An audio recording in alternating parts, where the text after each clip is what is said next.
Hello दोस्तों, नमस्कार। आप सभी लोगों का एक बार फिर से स्वागत है आपके अपने YouTube channel PhD channel education पर। दोस्तों, आज के इस वीडियो में हम लोग टीएसटी पीएचडी और ईएलटी के रिगार्डिंग हम लोग जियोग्राफी के अंतर्गत वायुमंडल का प्रैक्टिस सेट नंबर ये हम लोगों का कह सकते हैं कि इस टॉपिक का हम लोग का जो है ये भाग नंबर 3 होगा। ठीक है, कौन सा होगा तो याद रखिएगा, ये भाग नंबर 3 होगा। तो भाग नंबर 3 में ही हम लोग जो है वायुमंडल टॉपिक को अभी पढ़ने वाले हैं, यानी कि इससे संबंधित जो 30 प्रश्न होंगे महत्वपूर्ण, उन सभी प्रश्नों को इसमें देखने वाले हैं। क्योंकि दोस्तों जो हम लोग का लाइव सेशन नहीं चल पा रहा था, इसकी वजह से मैं वीडियो आप लोगों को अपलोडेड फॉर्म में दे रहा हूँ, ताकि जो इस प्रैक्टिस ये जो टॉपिक है यहाँ से सभी जो प्रश्न है आप लोगों को जो है सभी यहाँ से महत्वपूर्ण प्रश्न देखने को एक बार से फिर से रिवाइज करने को मिल जाए। तो चलिए प्रारंभ करते हैं और देखते हैं वायुमंडल टॉपिक से कुछ महत्वपूर्ण प्रश्नों को। प्रश्न संख्या हम लोग देखेंगे 67 से दोस्तों, क्योंकि इससे पहले जो प्रश्न थे उनको हम लोगों ने प्रैक्टिस कर लिया है। 67 नंबर का प्रश्न देखिए, बहुत ही ईजी प्रश्न है। प्रश्न कह रहा है कि वायुमंडल को अधिकांश ताप की प्राप्ति होती है। दोस्तों, वायुमंडल को अधिकांश ताप की प्राप्ति होती है। ऑप्शन ए कह रहा है कि सूर्य द्वारा, बी कह रहा है कि पार्थिव ऊर्जा से, सी कह रहा है कि ए तथा बी दोनों से, या डी उपयुक्त सभी से। दोस्तों, आप सभी लोगों को पता होना चाहिए कि जो वायुमंडल को अधिकांश ताप की जो प्राप्ति होती है वह सूर्य, ठीक है, पार्थिव विकिरण से होती है। ठीक है, ऑप्शन जो बनेगा बी राइट आंसर हो जाएगा। ठीक, क्या आंसर होगा? पार्थिव ऊर्जा से। तो याद रखें दोस्तों, पार्थिव ऊर्जा जो है पृथ्वी द्वारा वायुमंडल को भेजी जाती है। इसे हम लोग लॉन्ग वेव अर्थ रेडिएशन भी कहते हैं। ठीक है, क्या कहते हैं? लॉन्ग वेव अर्थ रेडिएशन भी कहते हैं, यानी कि ऑप्शन बी यहाँ पे बिल्कुल करेक्ट आंसर होगा। अगले प्रश्न की तरफ हम लोग आगे बढ़ते हैं, तो देखते हैं क्वेश्चन नंबर 68। प्रश्न देखिए क्या है। प्रश्न कह रहा है कि विद्युत चुंबकीय विकिरण, ठीक है, इलेक्ट्रोमैग्नेटिक रेडिएशन कहते हैं। विद्युत चुंबकीय विकिरण किसे कहते हैं? सूर्य से निकलने वाली ऊर्जा को, या सूर्य की सतह पर अत्यधिक तप्त गैसों से निकलने वाली ऊर्जा को, या पृथ्वी से वायुमंडल को विकिरण द्वारा निकलने वाली ऊर्जा को, या इनमें से कोई नहीं। तो 68 नंबर का प्रश्न है, और इसके लिए देखा जाए जो आंसर बनेगा कि विद्युत चुंबकीय विकिरण किसे कहते हैं। तो याद रखें दोस्तों, सूर्य की सतह पर अत्यधिक तप्त गैसों से निकलने वाली जो ऊर्जा होती है उसी को हम लोग विद्युत चुंबकीय विकिरण कहते हैं, यानी कि जो आपका ऑप्शन बी है यहाँ पे बिल्कुल राइट आंसर हो जाएगा। ठीक है, बी आंसर। क्वेश्चन नंबर हम लोग देखते हैं दोस्तों, ये है आपका 69 नंबर। प्रश्न देखिए कह रहा है कि निम्नलिखित में से किस क्रिया द्वारा वायुमंडल गर्म नहीं होता? तो यहाँ पे प्रश्न है कि इनमें से किस क्रिया के जरिए वायुमंडल जो है गर्म नहीं होता? ऑप्शन ए कह रहा है कि संचालन द्वारा, दूसरा कह रहा है विकिरण द्वारा, तीसरा कह रहा है छितराना या संवहन द्वारा। तो किस क्रिया द्वारा वायुमंडल गर्म नहीं होता? इन चारों ऑप्शन के अकॉर्डिंग देखे जाए तो दोस्तों छितराना जो ऑप्शन दिया गया है इसके जरिए जो है वायुमंडल गर्म नहीं होता। दोस्तों, छितराना से मतलब हो गया आपका वायव्योर, यानी कि इंद्रधनुष। ठीक है, जो इंद्रधनुष बनता है दोस्तों, ठीक है, इससे दोस्तों आपकी वायुमंडल गर्म नहीं होता है, बल्कि क्या होता है, आपका इंद्रधनुष जो कलरफुल होते हैं वे बनते हैं। तो ऑप्शन क्या हो जाएगा? सी राइट आंसर हो जाएगा। क्वेश्चन नंबर देखिए 70। प्रश्न है कि तापमान का व्युत्क्रम कहते हैं। तापमान का व्युत्क्रम आप सभी लोग जानते हैं कि उल्टा होता है। क्या होता है दोस्तों? जब ऊंचाई के साथ तापमान बढ़ता है, या जब ऊंचाई के साथ तापमान घटता है, या ऊंचाई बढ़ने पर तापमान एक समान रहता है, या उपयुक्त सभी कथन गलत हैं। तो 70 का आंसर क्या हो सकता है? तो जैसा कि अभी हम लोगों ने देखा कि व्युत्क्रम का मतलब क्या होता है? उल्टा होता है। तो दोस्तों, व्युत्क्रम इसे हम लोग जियोग्राफी के सेंस में देखा जाए तो विलोमता होता है, अर्थात नीचे तापमान कम ऊपर अधिक। इसके लिए शीत ऋतु, शांत वायु, स्वच्छ आकाश अनुकूल दशाएं होती हैं। तो क्या आंसर बनेगा इस अकॉर्डिंग? तो हमारा जो ए है दिया गया है, जब ऊंचाई के साथ तापमान बढ़ता है तो इसी को हम लोग कहेंगे तापमान का व्युत्क्रम। तो ऑप्शन क्या बनेगा? ए राइट आंसर हो जाएगा। ठीक है, तो एक बार फिर से नोट कर लें आप लोग। व्युत्क्रम का अर्थ होता है विलोमता, अर्थात नीचे तापमान कम ऊपर अधिक हो गया। ठीक है, इसके लिए कब ये चीजें होती हैं? तो इसके लिए जब दोस्तों या तो कह सकते हैं कि शीत ऋतु हो या शांत वायु हो। ठीक है, शीत ऋतु, शांत वायु और स्वच्छ आकाश, ये होना जरूरी है। अगला प्रश्न है आप लोगों के लिए दोस्तों 70 नंबर। प्रश्न कह रहा है कि तापमान का व्युत्क्रम सामान्यतः घटित होता है जाड़े की शांत और स्वच्छ रातों में, या जाड़े की शांत और बादल युक्त रातों में, या ग्रीष्म की शांत और स्वच्छ रातों में, या ग्रीष्म की शांत एवं बादल युक्त रातों में। तो तापमान का व्युत्क्रम सामान्यतः घटित होता है। अब इसके विषय में हम लोगों ने चर्चा किया दोस्तों। तो दोस्तों, जाड़े की शांत और जो है स्वच्छ रातों में। तो ऑप्शन क्या बनेगा? ए राइट आंसर हो जाएगा। ठीक है, तो याद रखिएगा, जाड़े की शांत और स्वच्छ रातों में तापमान होता है, इसका व्युत्क्रम होता है, यानी कि उल्टा पड़ता है, विलोमता होता है। ऑप्शन जो बनेगा ए राइट आंसर हो जाएगा। क्वेश्चन नंबर है आपके लिए 72। प्रश्न देखिए कह रहा है कि पर्वतीय भाग मैदानी भागों की अपेक्षा अधिक ठंडे रहते हैं। तो क्या होता है, वायुमंडल की ऊपरी परतें तापमान को कम सोखती हैं। बी कह रहा है कि वायुमंडल की ऊपरी परतें निचली परतों की अपेक्षा सूर्यताप अधिक लौटा देती हैं। सी कह रहा है पर्वतीय भाग कम सूर्यताप प्राप्त करते हैं, या पर्वतीय भाग समुद्र से अधिक दूर होते हैं। तो पर्वतीय भाग मैदानी भागों की अपेक्षा अधिक ठंडे होते हैं। तो इससे क्या होता है यही आपको बताना है दोस्तों। यहाँ पे जो ऑप्शन ए दिया है ये राइट आंसर हो जाएगा, यानी कि वायुमंडल की ऊपरी परतें तापमान को कम सोखती हैं। क्योंकि दोस्तों पहले पृथ्वी सूर्य की दीर्घ तरंग किरणों से गर्म होती है, फिर वायुमंडल ऊपरी वायुमंडल निचले वायुमंडल की अपेक्षा कम गर्म हो पाता है। इसलिए हमारा ऑप्शन क्या बनेगा, ए राइट आंसर हो जाएगा। पर्वतीय भाग मैदानी भागों की अपेक्षा अधिक ठंडे होते हैं, ठीक है, वायुमंडल की ऊपरी परतें तापमान को कम सोखती हैं। तो ये क्या आंसर बनेगा, ए राइट आंसर हो जाएगा। क्यों ऐसा होता है, क्योंकि पहले पृथ्वी सूर्य की दीर्घ तरंग किरणों से गर्म होती है, ठीक है। तो आंसर क्या बनेगा, ए राइट आंसर हो जाएगा। क्वेश्चन हम लोग देखेंगे, यह है आपके लिए 73 नंबर। प्रश्न देखिए कह रहा है विषुवत रेखा से दूर जाने पर वार्षिक तापांतर रहता है।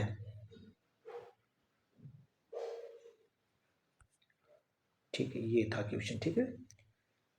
तो दोस्तों विषुवत रेखा से दूर जाने पर वार्षिक तापांतर रहता है, सामान्य, बढ़ता है, घटता है, पहले बढ़ता है या फिर घटता है। तो याद रखिएगा विषुवत रेखा से दूर जाने पर जो वार्षिक तापांतर होता है दोस्तों, वह हमेशा जो है बढ़ता है। क्या होता है, हमेशा बढ़ता है। तो ऑप्शन क्या बनेगा, बी राइट आंसर हो जाएगा। क्योंकि वहाँ पे दोस्तों आप देखेंगे कि सूर्य की किरणें जो है तिरछी पड़ती हैं। तो क्या आंसर होगा, बी राइट आंसर हो जाएगा, ठीक है। 73 के लिए जो आंसर बनेगा बी राइट आंसर हो जाएगा। तो विषुवत रेखा पे तापांतर सबसे कम होता है दोस्तों, जो कि आपका ऑप्शन बी दिया गया है, ठीक है। ठीक है, क्या हो जाएगा, बी राइट आंसर हो जाएगा, ठीक है। ऑप्शन जो है आपका जो आंसर बनेगा बी, ठीक है। याद रखिएगा विषुवत रेखा पे तापांतर जो है सबसे कम होता है, क्योंकि यहाँ पे सूर्य की किरणें जो है सीधी पड़ती हैं, इसलिए दोस्तों यहाँ पे जो है तापांतर कम देखने को मिलता है। वहीं आप विषुवत रेखा से जब ध्रुवों की ओर बढ़ेंगे तो देखेंगे कि वार्षिक तापांतर अधिक होता है, क्योंकि वहाँ पे सूर्य की किरणें जो है तिरछी पड़ती हैं। अगले प्रश्न की तरफ हम आगे बढ़ते हैं और देखते हैं। क्वेश्चन नंबर है आपके लिए 74। प्रश्न कह रहा है कि तापीय व्युत्क्रम के लिए कौन सी परिस्थिति अनुकूल नहीं है। तो तापीय व्युत्क्रम के लिए कौन सी परिस्थिति इसमें से अनुकूल नहीं है। पहला दिया गया है शांत वायु, दूसरा है शुष्क वायु, तीसरा मेघ रहित आकाश, चौथा मेघ युक्त आकाश। तो 74 का क्या आंसर हो सकता है। तो याद रखिएगा 74 के लिए यदि हम लोग देखें तो राइट आंसर जो बनेगा शांत वायु, क्या होगा, शांत वायु होगा। यानी कि तापीय विक्रम के लिए कौन सी परिस्थिति अनुकूल नहीं है, तो शांत वायु दोस्तों, ठीक है, जो है इसके लिए, सॉरी दोस्तों, मेघ युक्त आकाश, ठीक है, ये तो होगा, ठीक है, ये मेघ युक्त, क्योंकि इसके लिए दोस्तों शांत वायु चाहिए, शुष्क वायु चाहिए, मेघ रहित आकाश चाहिए और शीत, ठीक है, शीत मतलब शीत ऋतु चाहिए, ये तो होगा, ठीक है। तो 74 के लिए डी ऑप्शन होगा। यहाँ पे मुझसे गलती हो रही थी, ठीक है, डी ऑप्शन होगा। यानी कि बादल जो रहेगा तब वहाँ पे जो है तापीय व्युत्क्रम जो है नहीं होगा, ठीक है। तो ऑप्शन क्या बनेगा, डी राइट आंसर हो जाएगा। क्वेश्चन नंबर 75 है। प्रश्न कह रहा है कि धरातल के निकट वायुमंडल की ऊपरी परत पर पाई जाने वाली विलोमता कहलाती है। क्या कहलाती है, तापीय विलोमता कहलाती है, संपर्की विलोमता कहलाती है, यांत्रिक विलोमता कहलाती है, या उच्च धरातल विलोमता कहलाती है। तो 75 के लिए क्या आंसर हो सकता है दोस्तों, धरातल के निकट वायुमंडल की ऊपरी परत पर पाई जाने वाली विलोमता तापीय विलोमता कहलाती है।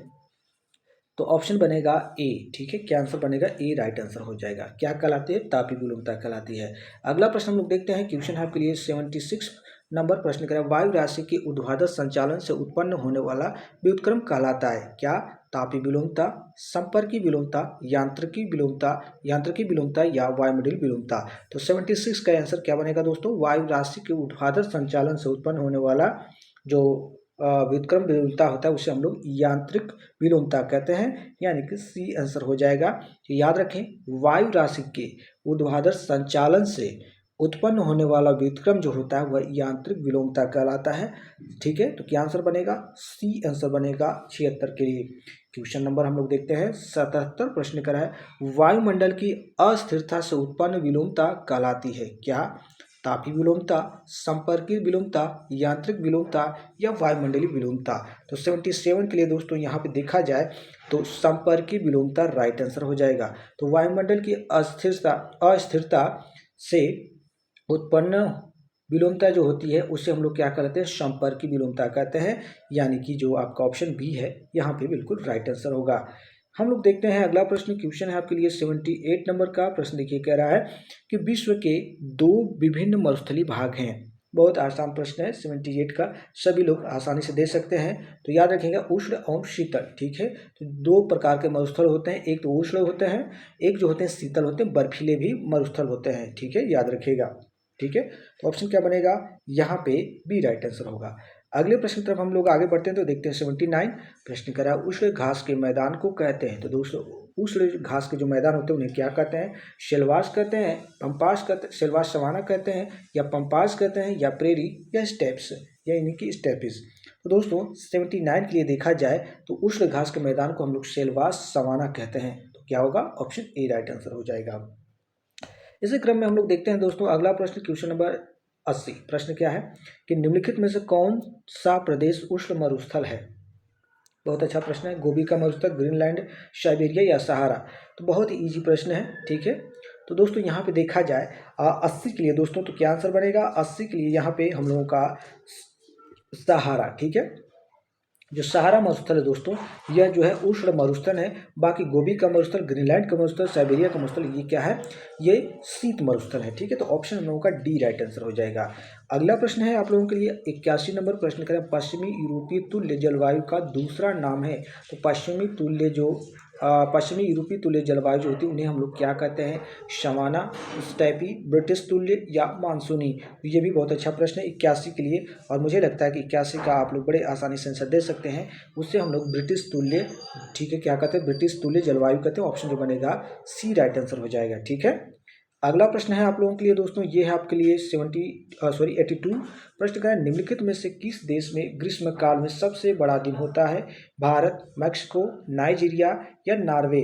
82 के लिए दोस्तों क्या आंसर बनेगा।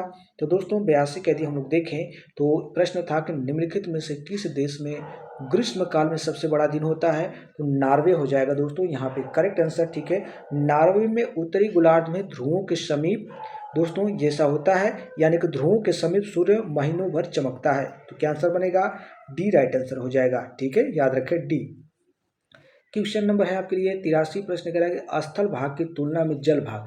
दोस्तों स्थल भाग की तुलना में जल भाग क्या होता है, शीघ्र ही गर्म होता है, या शीघ्र ही ठंडा होता है, या देर से गर्म होता है, देर से ठंडा होता है, या धीरे धीरे गर्म होता है, और शीघ्र ही ठंडा होता है। और डी कह रहा है कि एकदम गर्म होता है या धीरे धीरे ठंडा होता है। तो स्थल भाग की तुलना में जल भाग क्या होता है, बहुत ही इजी प्रश्न है। इसके लिए दोस्तों क्या होता है कि देर से गर्म होता है और देर से ठंडा होता है, यानी कि ऑप्शन क्या बनेगा, बी राइट आंसर हो जाएगा, ठीक है, याद रखें क्या होगा, बी राइट आंसर हो जाएगा। दोस्तों जल में सूर्य की किरणें स्थल की अपेक्षा लंबे भाग में प्रवेश करती हैं, इसलिए देर से गर्म होता है और देर से ठंडा होता है। अगला प्रश्न देखिए, क्वेश्चन नंबर 84 है। प्रश्न करें विषुवत रेखा और मकर रेखा के मध्य स्थित क्षेत्र को कहते हैं क्या, दक्षिणी उष्ण कटिबंधीय, उत्तरी उष्ण कटिबंधीय, उत्तरी शीतोष्ण कटिबंध, या दक्षिणी शीतोष्ण कटिबंध। तो 84 नंबर का प्रश्न है। तो यहाँ पे देखा जाए दोस्तों तो विषुवत रेखा और मकर रेखा के मध्य जो स्थित क्षेत्र है उसे हम लोग क्या कहते हैं, दक्षिणी उष्ण कटिबंध कहते हैं। क्या कहते हैं, दक्षिणी उष्ण कटिबंध कहते हैं। ऑप्शन जो बनेगा ए राइट आंसर हो जाएगा, ठीक है, बिल्कुल। चलिए अगला प्रश्न देखिए, क्वेश्चन है आपके लिए ये 85 प्रश्न क्या है कि कर्क रेखा और आर्कटिक वृत्त के मध्य स्थित क्षेत्र को कहते हैं क्या, कहते हैं उत्तरी शीतोष्ण कटिबंध कहते हैं, या उत्तरी शीत कटिबंध, या दक्षिणी शीतोष्ण कटिबंध, या दक्षिणी शीत कटिबंध। तो 85 के लिए दोस्तों क्या आंसर हो सकता है, याद रखिएगा कर्क रेखा और आर्कटिक वृत्त के मध्य स्थित क्षेत्र को उत्तरी शीतोष्ण कटिबंध कहते हैं, यानी कि ऑप्शन जो बनेगा ए राइट आंसर हो जाएगा। क्वेश्चन नंबर 86 है। प्रश्न कह रहा है कि उपोष्ण कटिबंध किस वैज्ञानिक ने कहा है। तो दोस्तों उपोष्ण कटिबंध किस वैज्ञानिक ने इस तरह से नाम दिया, कोपेन ने, सुपान ने, ट्रिवार्था ने, या लॉयड ने। तो 86 के लिए दोस्तों क्या आंसर बनेगा, कोपेन महोदय ने ही उपोष्ण कटिबंध नाम दिया। तो ऑप्शन क्या बनेगा, ए राइट आंसर हो जाएगा, ठीक है, 86 के लिए ए राइट आंसर हो जाएगा, कोपेन ने उपोष्ण कटिबंध नाम दिया। अगला प्रश्न हम लोग देखते हैं, क्वेश्चन है आपके लिए 87 प्रश्न कह रहा है कि उष्मीय विषुवत रेखा यानी कि थर्मल इक्वेटर कहाँ स्थित रहती है? विषुवत रेखा पर, विषुवत रेखा के उत्तर में या विषुवत रेखा के दक्षिण में या उपरोक्त सभी स्थानों पर। तो 87 के लिए दोस्तों क्या आंसर होगा? याद रखें 87 का यदि हम लोग देखें तो यहाँ पे आपका विषुवत रेखा के उत्तर में राइट आंसर हो जाएगा। तो उष्मीय विषुवत रेखा कहाँ स्थित रहती है? विषुवत रेखा के उत्तर में। ऑप्शन जो बनेगा बी राइट आंसर हो जाएगा। क्या होगा? बी करेक्ट आंसर होगा। ठीक है, बिल्कुल। चलिए अगला प्रश्न देखते हैं हम लोग। क्वेश्चन है आपके लिए 88 नंबर प्रश्न करा है रुद्धोष्म शीताएं, ठीक है, एडियाबेटिक कूलिंग कहते हैं। बहुत अच्छा प्रश्न है। तापमान के गिरने की दर को, वायुमंडल के शीतल होने को, या ध्रुवीय शीत को, या उपयुक्त सभी को। तो 88 के लिए दोस्तों क्या आंसर हो सकता है? बहुत ही अच्छा प्रश्न था। तो याद रखिएगा यह दोस्तों तापमान के गिरने की दर को ही हम लोग एडियाबेटिक कूलिंग कहते हैं, यानी कि रुद्धोष्म शीतायन कहते हैं। तो ऑप्शन क्या बनेगा यहाँ पे? ए राइट आंसर हो जाएगा। ठीक है, ए करेक्ट आंसर हो जाएगा। चलिए अगला प्रश्न देखिए। क्वेश्चन है आपके लिए दोस्तों 90 नंबर। ठीक है, प्रश्न क्या है? वायुमंडल में किस पेटी को घोड़े के अक्षांश के नाम से पुकारते हैं? बहुत आसान प्रश्न है। 90 के लिए दोस्तों याद रखिएगा उपोष्ण उच्च वायुदाब की पेटी को हम लोग, ठीक है, वायुमंडल में घोड़े के अक्षांश के नाम से जानते हैं, जो आपका 30 डिग्री वाला एरिया होता है। यानी कि ऑप्शन जो बनेगा बी राइट आंसर हो जाएगा। ठीक है, याद रखिएगा। ठीक है, चलिए 90 का हो गया। हम लोग बढ़ते हैं आगे। प्रश्न संख्या है ये आपके लिए ये दोस्तों 91। प्रश्न देखिए कह रहा है कि शांत वायु की पेटी, ठीक है, डोल ड्रम किसे कहते हैं? शांत वायु की पेटी यानी डोल ड्रम किसे कहते हैं? बहुत ही अच्छा प्रश्न है। विषुवत रेखीय निम्न वायुदाब की पेटी, उपोष्ण उच्च वायुदाब की पेटी, या उपध्रुवीय निम्न वायुदाब की पेटी, या ध्रुवीय उच्च वायुदाब की पेटी। तो शांत वायु की पेटी हम लोग यानी कि डोल ड्रम किसे कहते हैं? तो 91 के लिए दोस्तों देखा जाए तो विषुवत रेखीय निम्न वायुदाब की पेटी को हम लोग जो है शांत वायु की पेटी या डोल ड्रम कहते हैं। ठीक है, जो कि 5 डिग्री नॉर्थ 5 डिग्री साउथ के एरिया को लेकर होता है। अगला प्रश्न देखते हैं हम लोग। क्वेश्चन है आपके लिए 92। प्रश्न कह रहा है ताप जनित पेटी, ठीक है, ताप जनित पेटी किस पेटी को कहते हैं? विषुवत रेखीय निम्न वायुदाब की पेटी, उपोष्ण उच्च वायुदाब की पेटी, या उपध्रुवीय निम्न वायुदाब की पेटी, या ध्रुवीय उच्च वायुदाब की पेटी। तो 92 के लिए क्या आंसर होगा? याद रखिएगा 92 का आंसर देखा जाए तो ताप जनित पेटी जो है दोस्तों ध्रुवीय उच्च वायुदाब की पेटी को कहते हैं, जो कि आपका ऑप्शन है डी। क्या है? डी राइट आंसर हो जाएगा।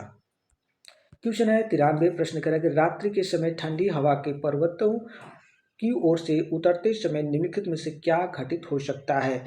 अत्यधिक वर्षा हो सकती है, गर्म हवाएं चल सकती हैं, कोहरा पड़ सकता है, या पाला। तो दोस्तों 93 के लिए देखा जाए प्रश्न क्या था कि रात्रि के समय ठंडी हवा के पर्वतों की ओर से उतरते समय क्या घटित हो सकता है? तो कोहरा पड़ सकता है। ठीक है, क्या होगा? कोहरा। ठीक है, नीचे उतरने पर पवनें ठंडी होती हैं और घनीभवन होता है, तो इससे क्या हो जाएगा? कोहरा उत्पन्न होगा दोस्तों। ठीक है, चलिए अगला प्रश्न देखते हैं हम लोग। क्वेश्चन है आपके लिए दोस्तों 94 नंबर। प्रश्न करा है भूतल हवाएं चलती हैं, भूतल हवाएं चलती हैं असमान ताप के कारण, या असमान दाब के कारण, या पृथ्वी के घूर्णन के कारण, या उपरोक्त में से किसी से नहीं। तो भूतल हवाएं चलती है दोस्तों, याद रखिएगा असमान ताप के कारण। तो याद रखें भूतल हवाएं चलती हैं असमान ताप के कारण। ऑप्शन जो बनेगा ए। अगला प्रश्न है क्वेश्चन नंबर 95। प्रश्न करा पवनों के विक्षेप, ठीक है, पवनों के विक्षेप होता है पृथ्वी की स्थिरता के कारण, या पृथ्वी की अस्थिरता के कारण, या तो पृथ्वी की अपनी धुरी पर झुकाव के कारण, या सभी कारणों से। ठीक है, तो बताएं पवनों के विक्षेप होता है। तो दोस्तों याद रखिएगा पवनों का जो विक्षेप होता है वह पृथ्वी की अस्थिरता के कारण होता है, जो कि आपका ऑप्शन बी है। यहाँ पर राइट आंसर हो जाएगा। ठीक है, याद रखें दोस्तों पृथ्वी के परिभ्रमण के कारण ही वायु क्या होता है? विक्षोभ होता है। इसलिए याद रखें पृथ्वी के अस्थिरता के कारण ही पवनों में क्या होता है? विक्षोभ होता है। चलिए अगला प्रश्न देखिए। ये है आपके लिए दोस्तों 96 नंबर का प्रश्न करा है वर्ष भर एक ही दिशा में प्रवाहित होने वाली पवनें कहलाती है क्या? सनातनी पवनें कहलाती हैं, सामयिक पवनें कहलाती है, स्थानीय पवनें कहलाती हैं, या ध्रुवीय पवनें कहलाती है? तो इजी प्रश्न है 96 के लिए। सभी लोग जानते हैं इन्हें हम लोग सनातनी पवनें कहते हैं। क्या कहते हैं? सनातनी पवनें कहते हैं। चलिए अगला प्रश्न देखिए। क्वेश्चन है आपके लिए 96 प्रश्न का इनमें से कौन सी स्थानीय पवन नहीं है? तो इन चारों में से कौन स्थानीय पवन नहीं है? पहला दिया है सामयिक पवन, ग्रही पवन, सनातनी पवन, या प्रचलित पवन। तो बहुत इजी प्रश्न है। स्थानीय पवन कौन अस्थायी पवन की बात किया गया है। ठीक है, तो दोस्तों ये बहुत अच्छा प्रश्न था। ठीक है। तो यहाँ पे 97 के लिए देखा जाए तो सामयिक पौन, ठीक है, सामयिक पौन जो है दोस्तों, ठीक है, ये समय के अनुसार चलती हैं, ठीक है। तो ऑप्शन क्या बनेगा, यह जो है अस्थाई पौन नहीं है। बाकी सनातनी हो गए, ग्रही पौन, प्रचलित पौने, इनको हम लोग, ठीक है, अस्थाई पौन या ये तीनों नाम से जानते हैं, ठीक है। सामयिक पौने जो है ये किसी विशेष समय में चलती हैं। अगले प्रश्न की तरफ हम लोग आगे बढ़ते हैं। क्वेश्चन नंबर है आपके लिए 98 प्रश्न देखिए कह रहा है कि इनमें कौन सी अस्थाई पौन नहीं है। अस्थाई पूछा है। ऑप्शन ए कह रहा है कि सामयिक पौन, मानसूनी पौन, स्थानीय पौन या ग्रही पौन।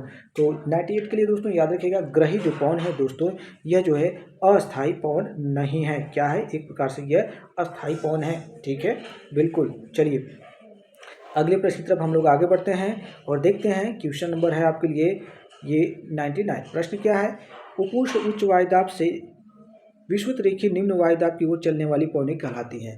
व्यापारिक पौने, पछुआ पौने, ध्रुवी पौने या गरजते चालीसा। बहुत आसान प्रश्न है। तो इसके लिए दोस्तों याद रखें, व्यापारिक पौने, उपोष्ण उच्च वायुदाब से विषुवत रेखीय निम्न वायुदाब की ओर चलने वाली पौनों को हम लोग व्यापारिक पौने कहते हैं। क्या कहते हैं, व्यापारिक पौने कहते हैं। अगले प्रश्न की तरफ हम आगे बढ़ते हैं। तो दोस्तों ये इतने ही प्रश्न थे, ठीक है। 99 प्रश्न हम लोगों के हो चुके हैं, ठीक है। इस टॉपिक से लगभग अभी हम लोगों के जो है 100 प्रश्न और बचे हैं, ठीक है। 100 प्रश्न इसमें और बचे हैं। हालांकि दोस्तों मैं ये वीडियो आप लोग अपलोडेड फॉर्म में दे रहा हूँ, लाइव नहीं चल पाया है टेक्निकल प्रॉब्लम के होने के कारण, नेटवर्क इशू था, ठीक है। फिर भी जो प्रश्न थे मैंने इसको करा दिया है, आप लोग इसे जरूर से देखिएगा। काफ़ी अच्छे प्रश्न थे, कुछ आसान, कुछ मॉडरेट लेवल के भी प्रश्न थे, ठीक है। तो इस वीडियो को जरूर से पूरा देखिए, आपको निश्चित ही कुछ ना कुछ इसमें नया देखने को जरूर से मिलेगा, ठीक है। कुछ ना कुछ सीखने को मिलेगा दोस्तों। जब तक एग्ज़ाम नहीं होता है तब तक आप लोग लगे रहिए, अपनी तैयारी करते रहिए, सफलता जरूर मिलेगी। थैंक यू, धन्यवाद।